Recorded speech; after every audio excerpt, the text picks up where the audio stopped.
जंगल में एक जालिम बिल्ली आ जाती है। उस जंगल के सारे पक्षियों को धीरे धीरे मार कर खा जाती है।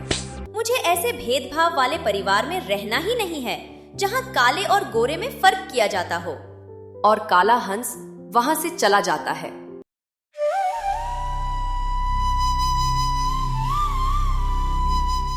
बहुत दिनों पुरानी बात है। एक घने जंगल के एक पेड़ की डाल पर एक घोंसला था जिसमें हंस का एक जोड़ा रहता था। उनका एक बच्चा भी था जो जन्म से ही काला था।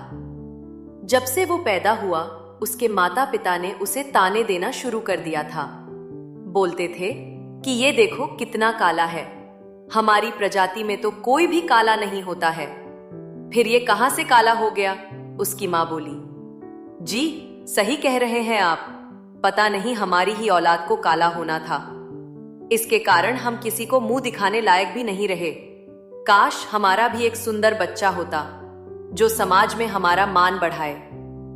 इसी तरह दिन बीतते गए और वो दिन भी आ गया जिसका हंस के जोड़े को बेसब्री से इंतजार था।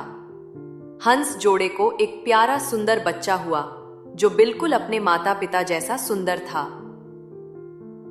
ये देखो, इसे कहते हैं सुंदर हंस।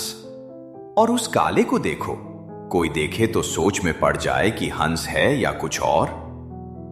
जी आप क्यों चिंता करते हो? हमारा छोटा बेटा इतना सुंदर है। अब हम अपना सारा लाड़ प्यार अपने सुंदर बेटे को देंगे। मम्मी पापा, आप मुझे क्यों ताने देते रहते हो? मैं काला हूँ तो क्या सारी गलती मेरी है? चुप कर, तेरे कारण सब हमारा मजाक उड़ाते हैं। हमें तुझे अपना बेटा कहते हुए भी शर्म आती है। काला हंस रोते हुए आसमान की तरफ उड़ जाता है। फिर एक दिन जंगल में तोते राजा ने सभी पक्षियों के लिए दावत रखी। उसमें सब पक्षी अपने बच्चों के साथ आते हैं। अरे इस काले हंस के माता पिता पर हमें तरस आता है। एक बच्चा कितना काला है और वही दूसरा इतना सुंदर है कि उससे नजर ही न हटे। तभी तोते राजा वहां आते हैं और काले हंस को देखकर बोलते हैं, ये तुम्हारा बेटा कितना काला है, ये तो तुम्हारे हंस समाज पर कलंक है। आज तक हमने ऐसा काला हंस बच्चा किसी का पैदा होते नहीं देखा है। हाँ राजा जी, हमारी प्रजाति इतनी सुंदर और आकर्षित है जो सबको सुंदर लगती है। काला हंस सबकी बात सुनकर उदास हो जाता है और बोलता है, तो क्या हुआ अगर मैं काला हंस हूँ? ये जरूरी थोड़ी है कि सभी पक्षी एक ही जैसे हों और मैं बहुत सुंदर हूँ अपनी नजरों में। अरे बच्चे, ज्यादा जुबान मत चला। एक तो तू काला है और साथ ही बड़ों से। माफ कर दीजिए महाराज, इस काले हंस ने तो पूरे समाज में हमारी थू थू करवा रखी है। अब हम चलते हैं।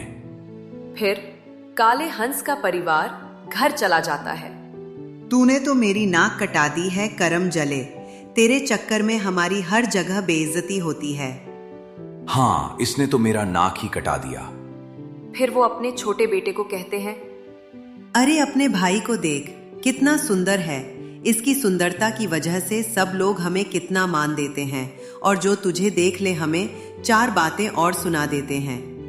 इसमें मेरी क्या गलती है? जो मैं काला हूँ ये तो कुदरत का करिश्मा है और मैं भी तो आप ही का बेटा हूँ। अब छोटा मुझसे सुंदर है और मैं काला हूँ तो इससे क्या फर्क पड़ता है? खून तो हमारा एक ही है। देखो देखो कैसे जुबान लड़ा रहा है। अपने बदसूरत होने का इसे जरा भी अफसोस नहीं है। हाँ, इसे हम घर से निकाल देते हैं। कम से कम हमारी बदनामी तो नहीं होगी। इसके कारण जो हम शर्मिंदगी झेलते हैं वो नहीं झेलनी पड़ेगी। हाँ, वैसे भी इसके यहाँ आने से किसी को कोई फर्क नहीं पड़ेगा, बल्कि हमारे लिए ही अच्छा होगा। कोई हमें ताने भी नहीं देगा। लोग हमें इसके वजह से बहुत ताने देते हैं। आप लोगों को कोई जरूरत नहीं है मुझे निकालने की। मैं खुद ही घर छोड़कर चला जाता हूँ। मुझे ऐसे भेदभाव वाले परिवार में रहना ही नहीं है जहाँ काले और गोरे में फर्क किया जाता हो। और काला हंस वहां से चला जाता है और दूसरे जंगल में जाकर रहने लगता है। कुछ समय बाद जंगल में एक जालिम बिल्ली आ जाती है और उसने उस जंगल के सारे पक्षियों को धीरे धीरे मार कर खा जाती है। बस काले हंस की मां बची थी। फिर जंगल के अन्य पक्षियों से काले हंस को ये बात पता चली। अरे भाई काले हंस, सुना है तुम्हारे जंगल में जालिम बिल्ली आ गई है और उसने सारे पक्षियों को अपना शिकार बना लिया है। बस कुछ ही बाकी रह गए हैं। क्या तुम सच बोल रहे हो? अगर ऐसा है तो इस मुश्किल समय में मुझे अपने परिवार के पास जाना होगा।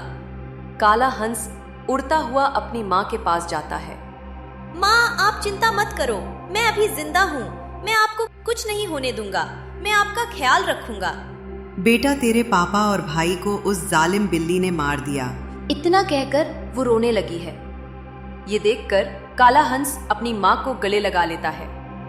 माँ, आप चिंता मत करो। आपका एक बेटा अभी जिंदा है और मैं आपको अपने साथ ले जाऊंगा। चलो, हम इस जंगल को छोड़कर दूसरे जंगल में चलते हैं। वहां मैंने अपना एक छोटा सा घर बना लिया है। काला हंस अपनी माँ को ले जाने लगता है कि तभी जालिम बिल्ली वहां आ जाती है। अच्छा, मुझे तो लगा था कि सिर्फ एक ही हंस बाकी है और यहाँ तो एक के साथ एक फ्री मिल गया। जालिम बिल्ली, मेरी माँ को कुछ भी किया तो मुझसे बुरा कोई नहीं होगा। अच्छा, तो पहले तुझे ही खा लेती हूँ काले हंस। फिर जालिम बिल्ली काले हंस के करीब जाने लगती है। तभी काले हंस के कुछ दोस्त उड़ते हुए आते हैं। बाज, चिड़िया और वो सब मिलकर जालिम बिल्ली को अपनी चोंच मारने लगते हैं। देख जालिम बिल्ली, आज तुझे तेरे बुरे कर्मों का फल मिल रहा है।